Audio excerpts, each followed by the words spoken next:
Hello, my name is Jacob Wagner. I'm standing in the parking lot at California State University, Sacramento.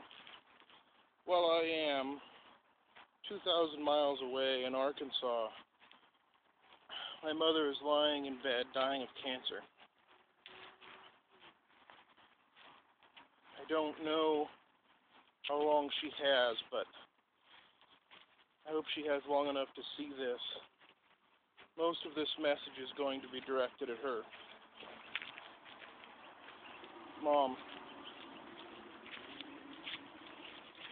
for more than 30 years you've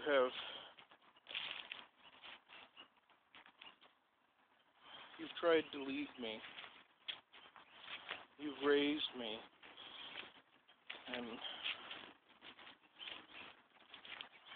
I want you to know that I treasure that time.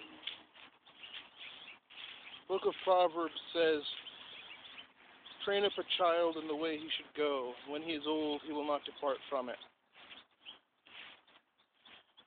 That verse doesn't mean, as so many have taught, that if you raise up a child in the Lord, he'll not turn away. But what it does mean is if you raise up a child according to their natural bent, according to the way that God made them,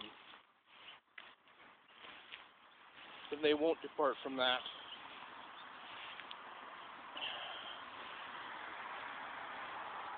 We haven't always seen eye to eye, but I want you to know that you've raised me up according to the way God made me.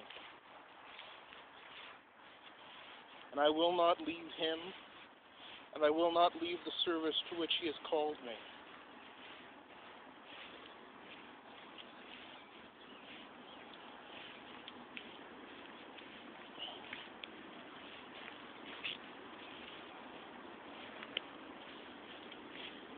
There's a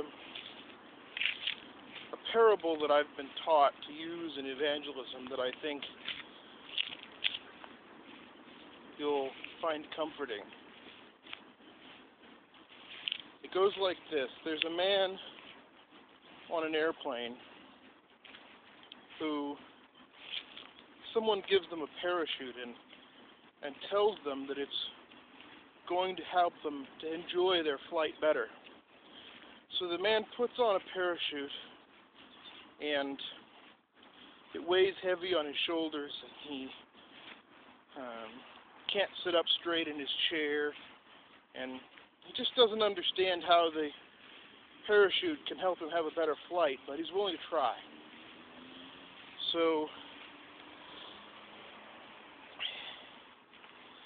he gives it a shot, and he wears it for a while, and the other passengers sneer and laugh at him because he's silly, sitting there wearing a parachute on an airplane.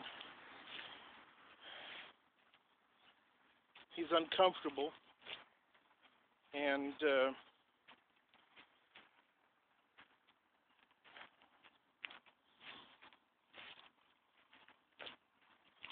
so eventually the man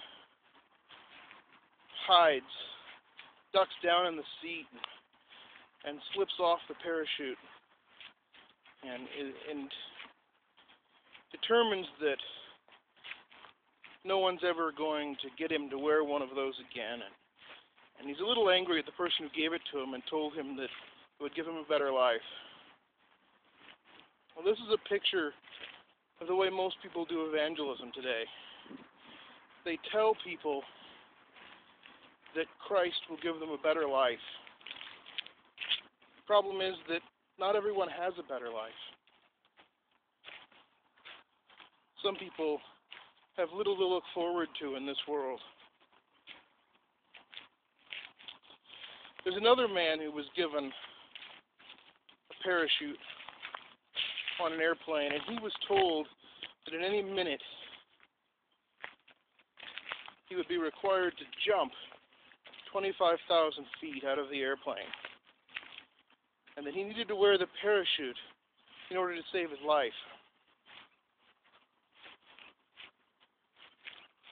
this man still had the parachute. It was still weight on his shoulders. He still couldn't sit up straight, but it didn't bother him because he wasn't thinking about the weight on his shoulders, and he wasn't thinking about being able to sit up straight. He was thinking about jumping, and he knew that that parachute was the only thing that could save his life. In fact, at one point during the flight, flight attendant spilled coffee in the man's lap, and he cringed in pain. But even at that, and even as the passengers looked on, sneered and laughed at him, none of it mattered because he wasn't worried about that. He's worried about the jump to come. And in fact, when the coffee got spilled in his lap, it didn't cause him to take off the parachute. In fact, if anything, it caused him to hold tighter to it and maybe even look forward to the jump. Well, this is a picture of the true gospel. Christ didn't come to give us a better life in this world. He came to catch us when we leave it.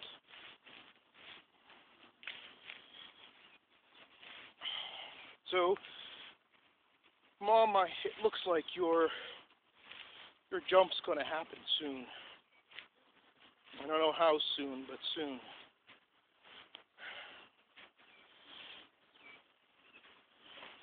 Hold on to Christ like a parachute.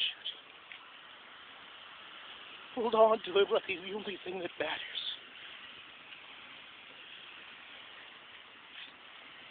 And when the time comes, I'll see you after the jump.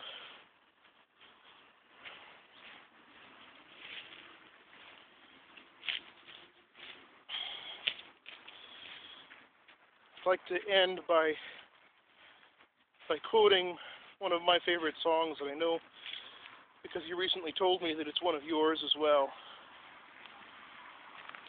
It's written by a man who lost his entire family in a shipwreck.